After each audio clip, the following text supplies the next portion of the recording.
Hello મિત્રો, નમસ્તે, જય શ્રી કૃષ્ણ, જય માતાજી, હર હર મહાદેવ, જય સ્વામી. તો આજે આપણે બનાવવાના છે ચાઇનીઝ રાઈસ. તો ચાઇનીઝ રાઈસ જે છે એ જેડી સ્પેશિયલ બનાવશે. તો જેડી થઈ ગઈ બધી તૈયારી? ઓકે, તો છેક સુધી વિડીયોમાં મિત્રો બન્યા રહેજો. તો અહીંયા જે છે આપણે ચાઇનીઝ રાઈસ બનાવવા માટે અહીંયા જે છે રાઈસને જે છે એ ગરમ પાણીની અંદર બોઇલ કરવા માટે મૂકી દીધા છે.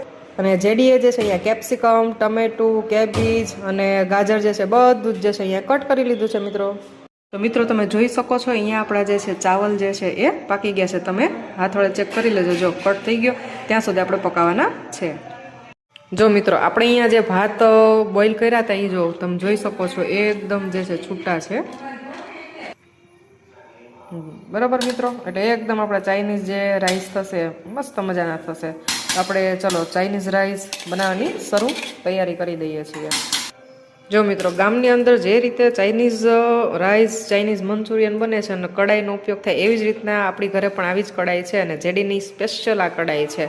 તો અહીંયા આપણે તેલ જે છે એ મૂકી દીધું કડાઈની અંદર અને અહીંયા જેડીએ મરચી અને આદુ જે છે એની કટકી મિત્રો કરી લીધી. હવે એને નાખશું.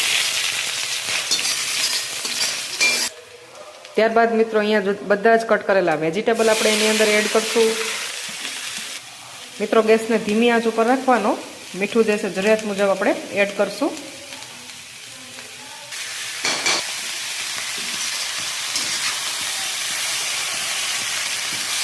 જોઈને તો એટલા મસ્ત લાગે છે. જો મિત્રો ત્યારબાદ આપણે જે છે રાઈસ જે છે એ એડ કરશું. 1 મિનિટ. ત્યારબાદ મિત્રો આપણે જે છે આ ગ્રીન સોસ, પછી બ્લેક સોસ જે છે જેને આપણે શું કહેવાય છે સોયા સોસ, એ આપણે એડ કરી દીધો હતો ઓલરેડી. ટીંગુબેન થોડાક વચ્ચે આવી ગયા હતા. અને અહીંયા ત્યારબાદ જે છે આપણે આ રેડ ચીલી સોસ જે છે એડ કરશું.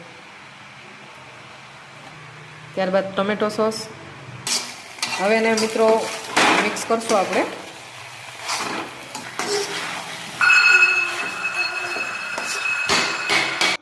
ત્યારબાદ મિત્રો આપણે નાખી દઈશું એ ધનિયા, કોથમીર. આના વગર તો આખું ખોટું જ છે. તો બની ગયા છે આપણા ચાઇનીઝ રાઈસ. તો ચાલો મિત્રો આવો જમવા. ચાલો મિત્રો ફાઇનલી આપણા જે છે ચાઇનીઝ રાઈસ બની ગયા છે. મસ્ત બન્યા છે. ઘરે ટ્રાય કરજો મિત્રો. અને આવા ઉનાના વ્લોગ જોવાય તો ચેનલને સબસ્ક્રાઈબ કરી દેજો. જો આ અમારા ઢીંગુબેન જાતે જ ખાઈ છે. તો ઢીંગુબેન કેવા લાગ્યા? મસ્ત. બા તો જમીન ઉભાઈ થઈ ગયા. કેમ બા?